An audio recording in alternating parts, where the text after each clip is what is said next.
Hoje o tema é direito à saúde e vamos conversar com a doutora Mariana de Fenteler, ela que é presidente da Comissão Especial do Direito à Saúde da OAB-RS. Ela vai explicar como a advocacia atua nesta área e comentar também sobre a proposta da Cartilha da Coragem.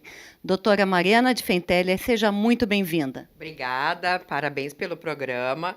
Fico muito feliz em poder compartilhar o direito à saúde, essa disciplina e especialidade do direito que cresce de uma forma exponencial. Realmente, ela é um tema transversal, o direito à saúde, e como tal, o tema transversal ele permeia todas as atividades, todas as áreas do direito, pois dentro do trabalhista tem acidente do trabalho, dentro do previdenciário tem aposentadoria por invalidez ou auxílio-doença. Dentro do direito civil temos, interdições, acidentes de trânsito. Dentro do direito penal temos a responsabilidade criminal dos profissionais de saúde. Então, é uma área assim, riquíssima e desafiadora. O que é direito à saúde e a sua importância prática? Ótima pergunta. Em geral, o pessoal atrela o direito à saúde às questões do direito médico e hospitalar. Realmente tem uma tônica muito grande essa abordagem, mas ela é muito além da medicina, porque são aí cerca de 19 áreas de saúde, né? Nós temos a fisioterapia, psicologia, terapia ocupacional. Então, são uma série de profissões que nós temos que, então, extrapolam as questões médicas e hospitalares. Mas as questões médicas e hospitalares são muito requeridas pelo acesso à saúde, exigir, muitas vezes, né, medicamentos, procedimentos, e, por vezes, não trafegam de uma forma tão harmônica dentro de um sistema único de saúde ou dentro da saúde suplementar, né, também conhecida como plano de saúde ou seguros, porque tem planos de saúde que funcionam nessa modalidade de seguro. E quais as principais formas de acesso à saúde, públicas e privadas?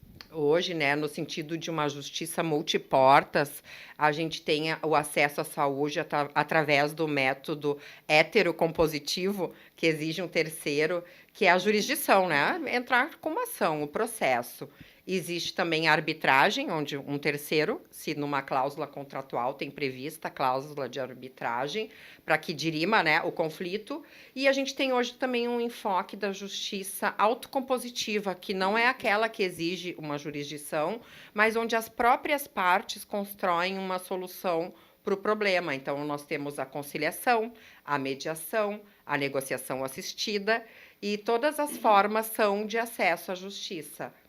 Claro que dentro do acesso à saúde, a gente sempre pensa, né?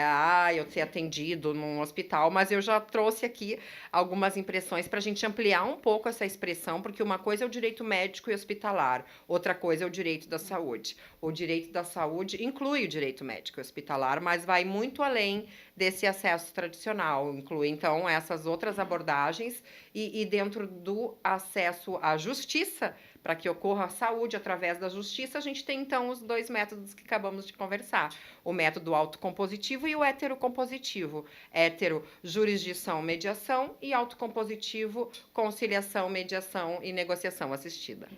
E existe diferença no tratamento jurídico entre os tratamentos públicos e privados? Em princípio, a gente trabalha sempre para desenvolver que não tenhamos essas iniquidades de acesso. Mas, obviamente, né, a gente não pode deixar de transmitir que são gargalos que têm tratamentos diferentes. Ambos visam tem a meta da saúde, do bem-estar, da Agenda 2030 da ONU, objetivo número 3 do milênio, bem-estar e saúde, mas na prática eles acabam tendo um tratamento diferente porque o Sistema Único de Saúde exige que a gente tenha um cartão, né, do cidadão, a gente é regulado por uma ou unidade básica de saúde, hospital público, às vezes pelo CRAS. E, diferentemente, a saúde suplementar, o plano de saúde, ele é de acordo com o contrato. Aí tem os hospitais credenciados, os médicos que a gente escolhe. No SUS, a gente não escolhe médico, a gente não escolhe hospital. A gente é regulado pelo sistema. Então, tem algumas diferenças, mas ambos têm o mesmo mote. E quando há erro médico, quais são as repercussões, as consequências? Exatamente, né? O erro médico, e leia-se médico, todas as áreas da saúde, pois pode ser um erro na psicologia, pode ser um erro na atividade da nutrição, pode ser um erro numa atividade da farmácia. Então, muitas vezes vamos, né, relativizar o termo do erro médico e estender ele um erro na prestação do serviço de saúde. É um termo técnico que a gente tem usado agora. Os desdobramentos destes danos, em geral, a gente tem 3 enfoques. Todo dano, né? Seja por ação ou por omissão, né? Por fazer algo ou por deixar de fazer. Então, os desdobramentos são civil, né? Numa ação de reparação de danos civis, por dano moral, material, lucros cessantes, dano estético, perda de uma chance, enfim, né? Os danos que temos, e danos em ricochete. E temos no direito penal uma possibilidade de levar o eventual dano, por ação ou omissão, para uma denúncia, né, que é uma notícia-crime, para também ter um desdobramento criminal, afinal de contas, houve, em princípio, um ato ilícito. E tem a terceiro desdobramento de um problema de saúde, que é o desdobramento ético-profissional, que são levados aos conselhos de saúde, seja os conselhos regionais de medicina, de odontologia, de fisioterapia, de psicologia, né, nas áreas da saúde, que já falamos que são várias. Estes danos também têm desdobramento porque o profissional de saúde responde eticamente pela inobservância de alguma prática que é recomendável ou, enfim, né, desobediência, e isso também tem uma repercussão, e ambos têm processos distintos, autônomos, né, não tem repercussão um com o outro, e o cliente pode escolher, né, qual dessas esferas ele vai atuar, se em todas, ou em uma, ou em duas.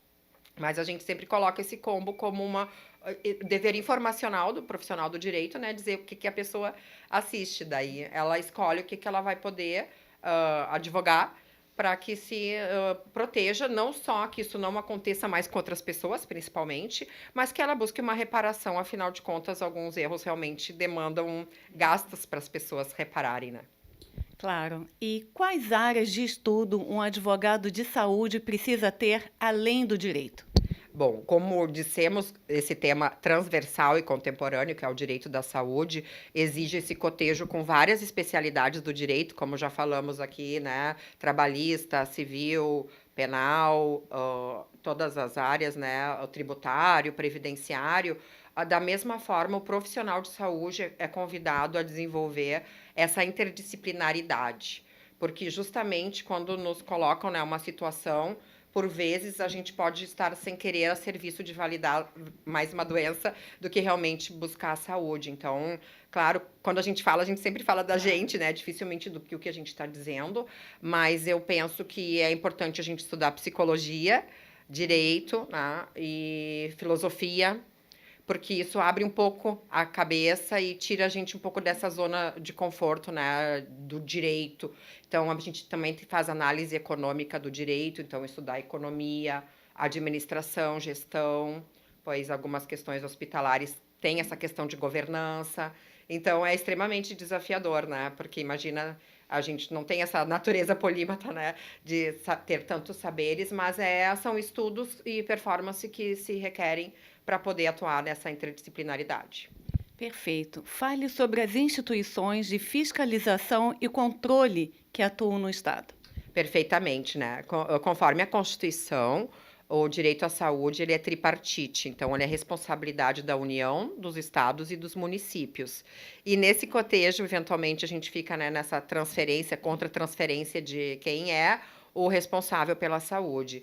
Então, o que eu vejo, né, nos atendimentos, né, dos casos de saúde, a gente ter essa noção dessa responsabilidade tripartite e validar as organizações, sejam o executivo, seja o legislativo ou a sociedade civil organizada através das instituições como a Ordem dos Advogados do Brasil, os conselhos regionais de medicina, odontologia, farmácia, psicologia, enfim, das áreas da saúde, legitimarem diálogos contemporâneos onde admitam pontos e contrapontos, pois muitas questões são até bioéticas, no sentido que são dilemas, que admitem mais de uma opinião.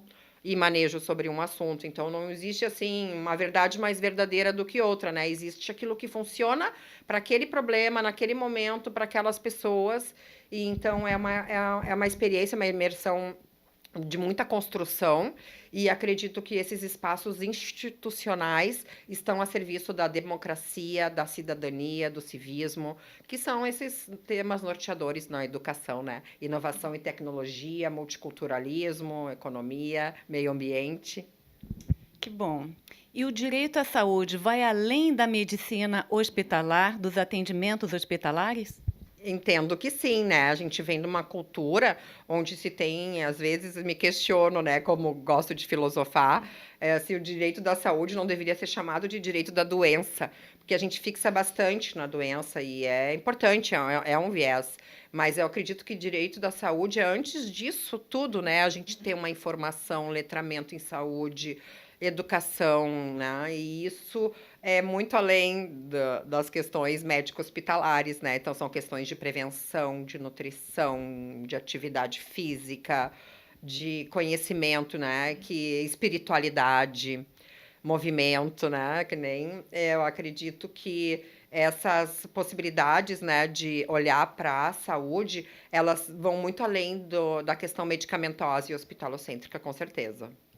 Como você vê as práticas integrativas e complementares de saúde, as PICs, no Estado? Sou muito afeta das PICs. A gente sabe que as práticas integrativas e complementares de saúde, elas sofrem um pouco de preconceito, creio que por uma falta, talvez, da gente divulgar mais esse letramento e perceber que hoje coabitam, né, várias possibilidades. A gente tem essa cultura mais do tratamento médico, o tradicional, mas hoje, sob a ótica de uma saúde, um holismo, né, da integrativa, inteiro, integral, essas abordagens das práticas integrativas e complementares, elas são regulamentadas, inclusive algumas são até políticas públicas dentro do Sistema Único de Saúde e oferecidas na saúde suplementar, que entra aí a medicina tradicional chinesa, a quiropraxia, constelações familiares, danças sagradas, enfim, são tantas PICs hoje, né? Reiki, aromaterapia, e a gente que já vem de uma jornada interinstitucional que a gente atua, a gente percebe que quando tem uma pessoa na família adoecida, a comunidade inteira se impacta, uma família inteira se impacta. Então, as PICs, não necessariamente elas são oferecidas, às vezes, para o próprio paciente, mas para os familiares, porque fica uma agenda, às vezes, muito demandada. Eventualmente, por exemplo, eu atuo lá no Instituto do Câncer Infantil, e eventualmente eu vejo a criança com uma agenda bem intensa, assim, de mais hospital e médico, e eu fico, poxa, vamos uma equinoterapia, vamos trazer uma outra abordagem, um outro mundo para ela ter uma agenda assim mais aberta, assim, para não ficar tão pesado, né? Esses ambientes, eles são mais hostis, né, de saúde. Então, eu acredito que isso coabita, sabe? A gente não precisa escolher o Inter, o Grêmio, o certo e o errado. Existe, eu acredito, um caminho do meio onde todo mundo converge, onde todo mundo vai consentir que aquilo ali é possível e que nós não estamos falando que não funciona um tratamento tradicional de saúde. A gente só está introduzindo novos agentes, novos elementos para a gente ampliar esse rol de possibilidades e tratamentos e escolhas. Particularmente, já experimentei algumas PICs, até para poder ver, né, como que a gente se sentia. E eu realmente não lembro de ter saído de uma pior do que entrei, sabe? Eu realmente me senti melhor, me senti mais leve. E eu acredito também não só naquilo que a gente fala e pensa, mas naquilo que a gente sente, né? E eu sinto realmente isso. Muito obrigada, doutora Mariana de Fenteler, por ter trazido um tema de tanta importância e tão sensível, e que a Cartilha da Coragem sirva de inspiração para outros colegas da área da saúde. Obrigada. Muito obrigada.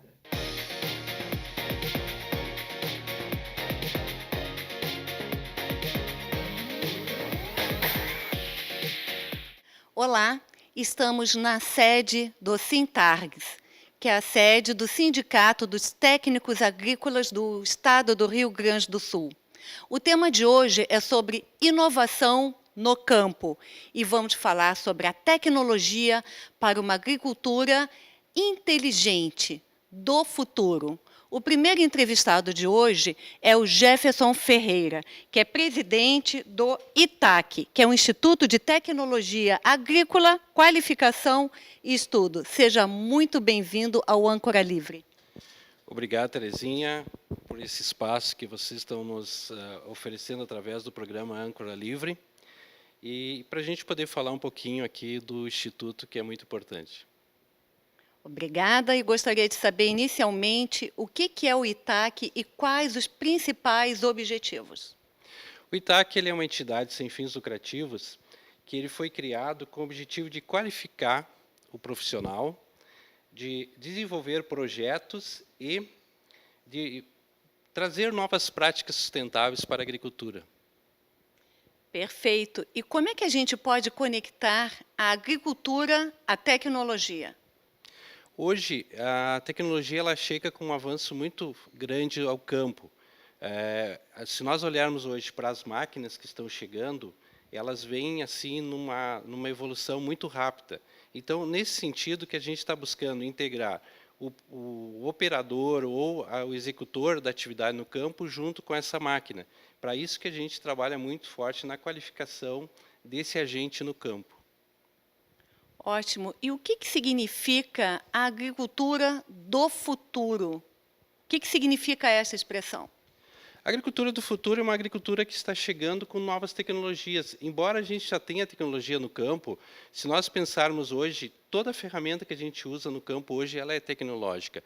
Mas cada vez mais a gente ouve falar em tecnologia como IoT e outros setores que estão trazendo programações avançadas, que são ligadas via satélites. Então, em cima dessa agricultura que a gente está trabalhando, por isso que se diz integração da agricultura do futuro. É uma agricultura que cada vez mais vai estar informatizada, vai estar tecnificada, vai estar ligada com os satélites. Tudo que a gente fizer no campo, ela vai ter um enfoque de tecnologia. Medir dados, trazer informações em tempos reais, tudo isso estará nesse conjunto. E também falando da questão da inteligência artificial, que ela está entrando muito forte no campo hoje. E como é que funciona esta linguagem da máquina para a produção agrícola? Hoje nós temos que conhecer a máquina para poder explicar tanto para o agricultor como para quem vai operar ela. Então, quando a gente fala linguagem da máquina, nós temos que saber falar como ela vai se comportar lá no campo. Então, nesse sentido que a gente está trabalhando, nós precisamos mostrar para aquele operador, para o agricultor, ou para quem queira conhecer essa máquina, como é que ela funciona. E, para isso, eu tenho que conhecê-la. Então, para conhecê-la, eu tenho que estudar mais profundo todo o sistema que ela traz. Desde um sistema simples, daqui a pouco, de avanço e recuo, como também na área de pesquisa, que ela já deixa para nós pronta dentro do cenário que ela está atuando. Se nós pegarmos hoje, quando estamos colhendo, através da colheita, nós já sabemos qual é a situação do solo hoje, o que precisa ser aplicado no próximo ano, quanto ele está produzindo por hectare. Então, tudo isso é uma questão que a gente pode trabalhar junto com o agricultor, falando para ele, olha, essa aqui é a máquina que fala contigo e tu fala com ela. Há algum projeto atual ou piloto que poderia destacar? Eu acredito que hoje uma dos pilotos que a gente pode trabalhar está na questão hoje da irrigação, uma irrigação mais inteligente, que se use pouca água e se possa aproveitar melhor os recursos hídricos que tem, até por uma questão de cuidados com a natureza. Então, isso é uma coisa que a gente está trabalhando forte. Como a gente pode hoje trabalhar via inteligência artificial numa irrigação que ela possa atender a demanda da lavoura, mas ao mesmo tempo que a gente não vá afetar o nosso meio ambiente. E quais os próximos passos do Instituto? Continuar evoluindo, Terezinha, sempre na questão de inovações, porque nós não podemos parar. Se hoje nós temos uma tecnologia que está à nossa disposição, amanhã ela muda. Então, de um dia para o outro, há uma evolução significativa. Então, a gente vai ter que estar atento sempre a isso aí. Sempre o Instituto vai ter que estar sempre um pé à frente dessa tecnologia para poder orientar o produtor no campo. Alguma mensagem que você daria para o público urbano que não conhece o trabalho do agricultor, do trabalho no campo? Olha, dizer para o nosso público urbano que olhe com carinho o setor agropecuário. Dizer para o telespectador urbano que a agricultura ela é parte integrante da vida dele, porque se nós lá no campus não produzir alimento, não estivermos fornecendo o que ele vai consumir aqui na cidade, vai faltar. Então, assim, ó, olhe com carinho para o campo, olhe com carinho com essa tecnologia que está chegando. Às vezes as pessoas tecem alguns comentários, né? Mas isso é importante para que cada vez a gente possa produzir mais e estar oferecendo um alimento de melhor qualidade, um alimento chegando mais rápido à mesa dessas pessoas. Muito obrigada por essas informações tão pertinentes no mundo hoje bem tecnológico e hoje com uma agricultura inteligente, que é a do futuro. Terezinha, nós que agradecemos a oportunidade de estarmos aqui no programa Âncora Livre e deixamos aí o contato para quem queira nos conhecer, queira conhecer um pouco do Instituto, pode entrar no nosso site itac.org.br ou nos mandar um contato pelo e-mail, que é o e-mail é contato@itac.org.br. Então, entrando no nosso site ou mandando um e-mail para nós, a gente responde, a gente está aí à disposição para tirar qualquer dúvida. O segundo convidado é Carlos Alberto Turra, presidente do Sintargs, que é o Sindicato dos Técnicos Agrícolas do Estado do Rio Grande do Sul. Seja muito bem-vindo ao Âncora Livre. Uma saudação aos ouvintes e telespectadores do programa Âncora Livre. Para nós é uma gratificação recebê-los na nossa sede aqui no Sintargs e sejam bem-vindos conosco. E qual a principal missão do Sintargs? O Sintargs tem como missão básica promover os interesses econômicos, sociais, culturais da categoria dos técnicos agrícolas do Estado do Rio Grande do Sul. O Sintargs é o representante legal de todos os técnicos agrícolas nesse estado. Também nós atuamos no sentido de dar visibilidade na oportunidade de mercados de trabalho para novos profissionais. Quais as principais atribuições dos técnicos agrícolas? Os técnicos agrícolas, eles têm amparado legal pelas leis, pelas atribuições que técnicos habilitados podem exercer a sua profissão, desenvolver o trabalho, e aqui eu trago um exemplo, que é para pessoal, os telespectadores saberem. O técnico agrícola, legalmente habilitado, ele pode, um exemplo, elaborar projetos de crédito independente de valores que esse projeto representa. Então, isso, a atribuição, a legislação dá esse amparo legal para os profissionais. E na atual conjuntura, quais seriam os principais desafios deles? Bom, sem dúvida, um dos desafios é a questão ligado principalmente à preparação para a mudança extrema, a questão climática, os eventos climáticos, e sobre isso é importante nós destacarmos aqui que o Sintargs, há mais de década, tem como lema lá a gota da água, que trabalha a questão da vida, da sobrevivência, cuidando da terra e da água. Esse é o lema do Sintargs. Então, além dos desafios que nós temos, a capacitação contínua dos profissionais, principalmente a valorização de todas as esferas, dos agentes que trabalham tanto no poder público, que envolve Estado, municípios, esferas estaduais, federais, municipais, empresas privadas, as cooperativas, seja na área de produção, na área de crédito, e também técnicos atuando na extensão rural aqui do Estado através da Ascar. Ótimo. Fale sobre a valorização do conhecimento técnico.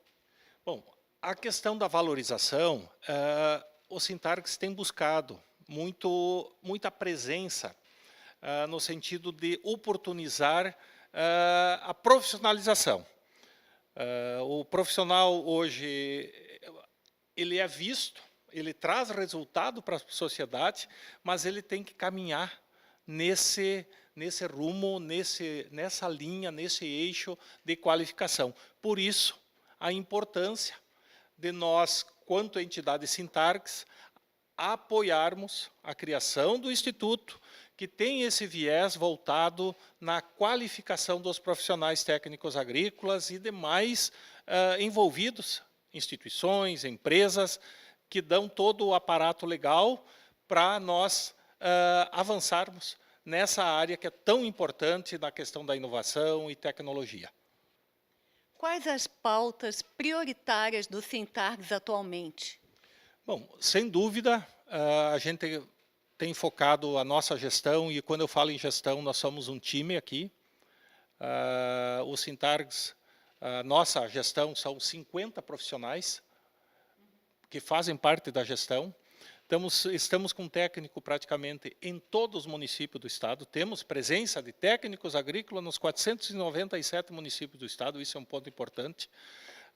Os profissionais estão na ponta, por mais que alguns estão em outras áreas, inclusive avanço com cargos de chefia, em outros departamentos, inclusive políticos, enfim.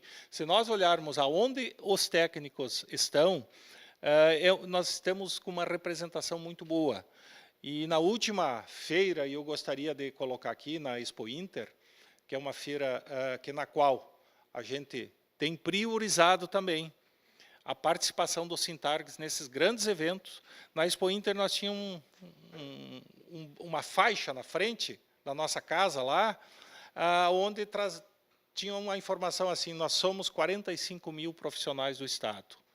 Então, isso aí fez com... Participação efetiva na Expo Inter, então? Na Expo Inter, na Expo Direto, nas Expo Agro, eu falo Expo Agro Rio Pardo, Expo Agro Cotricampo, lá em Campo Novo.